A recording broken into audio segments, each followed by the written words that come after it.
Pagi-pagi masih diare, saya mimpin kebaktian hari itu. Lalu saya beritahukan kepada dokter, anggota jemaat yang sahabat saya, luar biasa Tuhan berikan berkat. Dokter itu sendiri pergi ke tempat kami menginap, periksa Karissa, lalu dia punya apotek, dia sendiri pergi ke apotek yang tutup, dia buka apotek, ambil obat untuk bawakan Karissa. Mana ada orang sakit dibawakan obat oleh dokternya sendiri. Itu kan berkat. Tapi saya ingin membagikan kebenaran firman Tuhan ini. Ada lebih berbahagia yang beri daripada menerima. Gerakan untuk menyampaikan khotbah ini saya dapat pada hari Minggu di Denpasar. Hari Minggu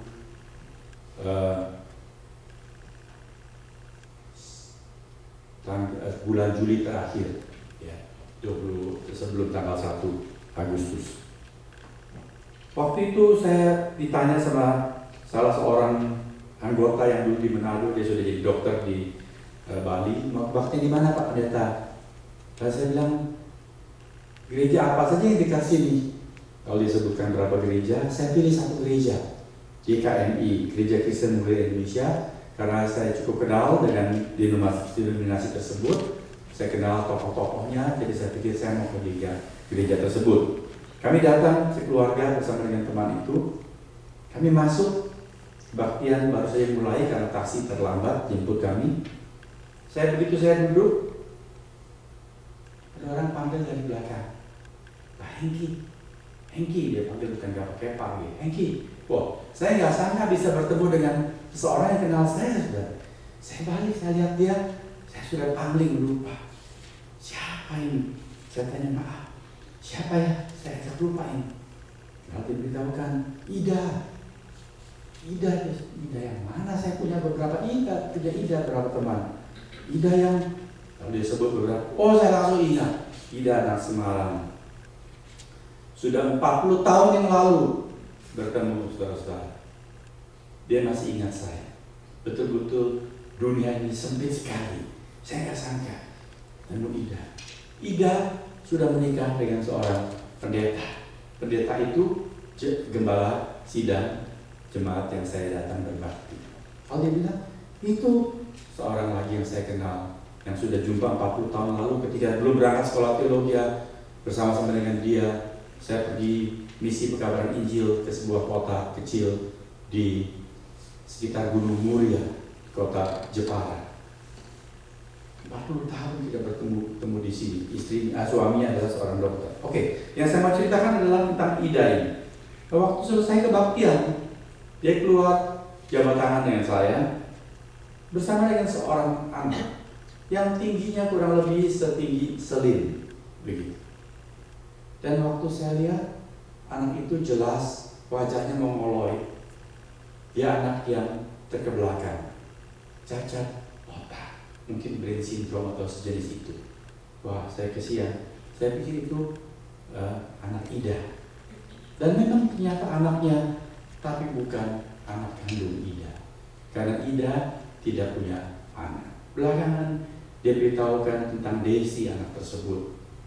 Anak sekecil itu ternyata yang saya pikir usianya mungkin baru 11 tahun atau 10 tahun. Sudah berapa coba saudara terdekat? Sudah 22 tahun usianya. 22 tahun. Bagaimana ceritanya? Lalu Ida siang itu ajak kami makan. Sebelum makan, saudara, dia sempat jejeli dalam tangan saya uang lagi. Dia bilang, ini buat Hengki. Di Indonesia kamu nggak ada rupiah. Saya bilang, ada, nggak usah. Dia kasih saya uang beberapa ratus ribu dolar ratus ribu rupiah dalam tangan saya. Dia paksa, saya tidak mau, tapi dia insist. Kemudian ketika makan siang, cerita-cerita, saya dengar kesaksian tentang Desi. Tadi sudah saya katakan anak ini bukan anak kandungnya. Bagaimana dia angkat anak ini? Bagaimana anak itu menjadi cacat? Ternyata dalam sebuah misi pelayanan ke satu daerah, Ida melihat satu keluarga dengan anak cacat ini. Waktu itu mungkin anak tersebut nggak tahu usia berapa, kali usia di bawah 5 tahun. Lalu Itulah yang membuat saya terima gerakan dan pencerahan. Ida berkata kepada keluarga tersebut, apakah kamu tidak keberatan? Apakah kamu bersedia? Saya ingin minta ini. Keluarga tersebut mengatakan, oh jangan. Buat apa? Anak ini cacat. Justru saya menginginkan anak ini. Ida ingin melayani. Dia ingin merawat anak tersebut. Saudara, kalau orang angkat anak, kalau tidak punya anak, ingin angkat anak, cari anak yang bagaimana? Anaknya sehat. Pergi ke rumah sakit, pergi ke panti asuhan, kasih tahu family. Kalau ada orang yang mau kasih anaknya, tolong ya. Tapi kalau dengar ada orang kasih anak, tentu diperiksa dulu keluarganya siapa, anaknya bagaimana, cakep nggak, ayu nggak, betul? Saudara tahu lagu I'm nobody's child, I'm nobody's child. Tahu lagu itu? Dan sebuah lagu diubah cerita tentang seorang anak. Dia menangis di nasibnya. Dia hidup di panti asuhan. Kadang-kadang ada orang-orang datang di hari Minggu atau di weekend, lihat-lihat anak, kemudian pulang, anak itu dibawa, diangkat, diadopsi. Yang datang adalah orang-orang kaya dengan mobil-mobil bagus, cari anak. Mereka tidak punya anak, cari anak. Tapi anak ini selalu tunggu-tunggu, kapan ada orang ambil aku? Tidak ada orang yang mau ambil aku. Aku tidak punya orang tua. Aku bukan anak siapapun karena aku buta.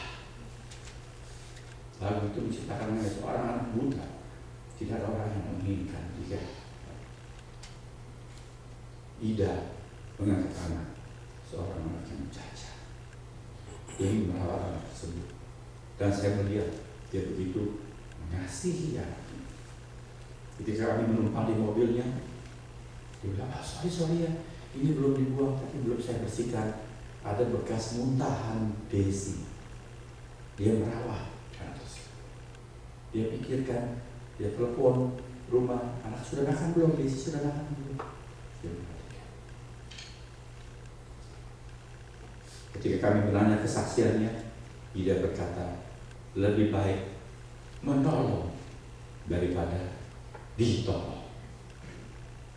Itu slogan hidup dia. Lebih baik menolong daripada ditolong. Lebih baik kita menolong orang celaka daripada kita ditolong karena celaka. Lebih baik kita menolong daripada kita ditolong. Pernahkah saudara menyaksikan peristiwa seperti ini? Saya belum pernah. Maka hari langsung saya ingat firman Tuhan.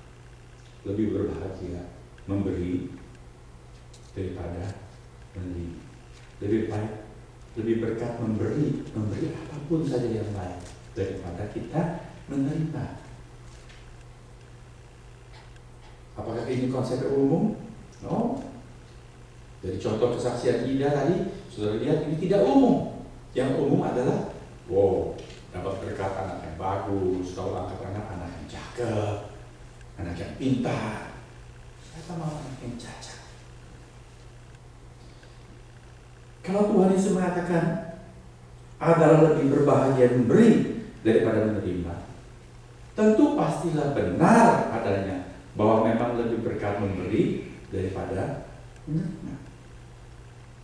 Bagaimana mungkin bahwa memberi itu lebih berkat daripada menerima?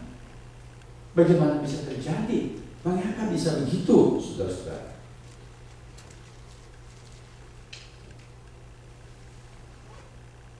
Ada sebuah kisah lain. Ada suatu pagi, ada satu mobil mewah berhenti di depan sebuah pekuburan. Lalu dari dalam mobil mewah itu turun seorang pria menghampiri gardu keamanan kuburan tersebut, menemui penjaga kuburan. Dan pria ini yang ternyata adalah sopir mobil mewah itu berkata, "Pak, tolong, maukah Anda ke mobil tersebut menemui nyonya di sana? Dia seorang